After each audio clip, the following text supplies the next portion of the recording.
So I must admit, it's been a wee while since I've had an Eaglemoss ship to unbox for you, and I wasn't planning on getting any more, but I went to a shop called iCollectibles in Blackpool, UK, Earth, Sol System, all that good stuff, and lo and behold, they had shed loads of Eaglemosses, the vast majority of which inevitably I didn't have, and I thought it would be nice to get a bit of a first contact collection going, because I've gone for the Enterprises almost exclusively, and then a few examples of other sort of film-based ships, and I've tried to keep to sort of, you know, next generation and younger or older, depending on which way you look at it, ships.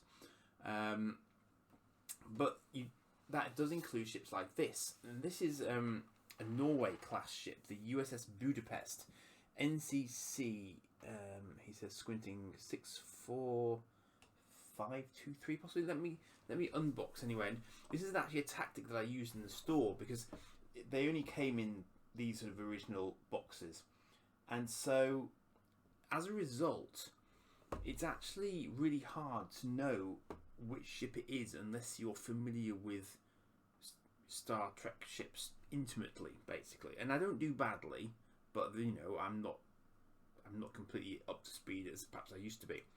But this is a Norway class, and I recognised it, you know, from its sort of contextual setting, if not by its name automatically. However, what you can do in this circumstance to try and avoid looking like you're shoplifting it is just take the bottom of the box off, and then you can then see that on the bottom of the stands they identify themselves.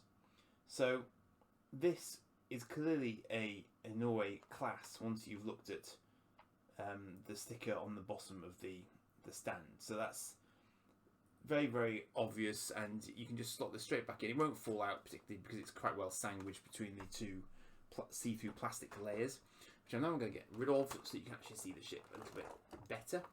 I've gone back to my webcam for this one just for ease of storage space and everything else. And I've forgotten how beautifully, wonderfully metal these models are, because it's been a while since I had one fresh, so to speak.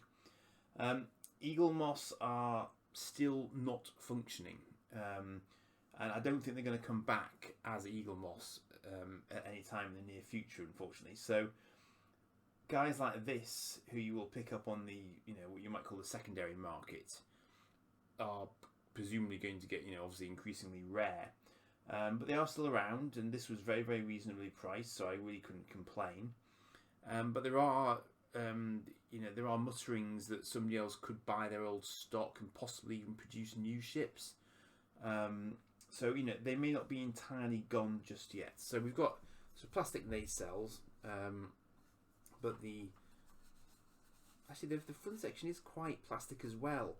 I'm getting metal vibes from the top of the saucer sort of section here, but the story behind the Norway class, I don't know if you can see the registry any better now. Obviously, because I got this just as the box, I have no further details on it and no magazine to go with it, so I'm rather limited. And I have remembered now. There we go. 64823, I think. And this, of course, is why the webcam can be a disadvantage, because it's not brilliant at focusing. But that is a nice shot of it. You can see there escape pod hatches, quite limited phaser strips. Now, the Norway was supposed to be an anti-Borg ship. It was one of a new generation of ships in the 2370s that was designed, like the Defiant, to go up against the Borg. And we do indeed see it first in Star Trek First Contact, the 96 film. And in that film, unlike with Wolf 359, the Starfleet Opters kind of swarm the Borg ship at quite close range in order to try and bring it down. And the Norway is part of the Norways, possibly plural, part of the fleet that assault the Borg ship in very close proximity to Earth, of course. And we then see the NCC-1701E Enterprise swinging in to try and save the day, with Picard having his his insight into the Borg and their tactics and so on. So it's very nicely on its stand there, but you can see it's quite unusual in that it's a very, very flat ship. So if I turn it like that, there's virtually nothing of it. It's a little bit Akira-esque. It's almost a little bit NX-01-esque, but not quite, perhaps. But you can notice here that the phaser strips are very limited. They don't have these big sort of long continuous phase strips like the Enterprise D did, for example. So you sort of get the impression that this is very much a sort of hit and run kind of ship. It's going to have to be going fairly straight at you to actually hit you. But the idea was that it's classed as a medium cruiser, apparently. It's quite unusual as well. It's got these sort of flat nacelles. Its nacelles aren't vertically oriented, they're horizontal.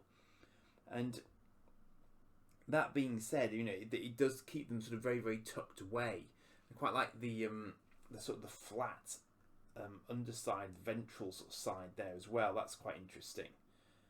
So it's got a little bit of an Equinox vibe to it for me, which was a Nova class ship. But again, it's not, you know, it's still quite different. But it's not got the classic round saucer section. It's a very sort of wedgy saucer section.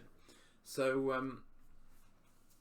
as I say, I do quite like it as designs go. I think it's grown on me just having it here to look at. I'm just going to try and apply a little bit more light to the scene, because fortunately I still struggle with lighting in this sort of scenario. But yeah, I mean, I say I'd like to get an Akira. I was actually looking for an Akira. I wasn't really planning to get a Norway, but they didn't have an Akira that I could see, despite rifling through several half dozen boxes of starships various, but no Akira, unfortunately.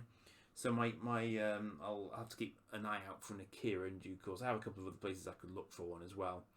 But yeah, it's a nice ship, nice detailing. I imagine they had quite a modern sort of CGI model to base this off, but not so nice sort of next gen's kind of insignia. Quite a sort of classic next gen Buzzard collector on the front there. So yeah, just really nice level of detail overall, really. I've got nowhere to put it. I've got no idea where I'm going to put it. But yeah, just another one for you to have a look at. So I'm going to fetch a few more out, and perhaps we'll try and improve the lighting for the next one. So cheers for now.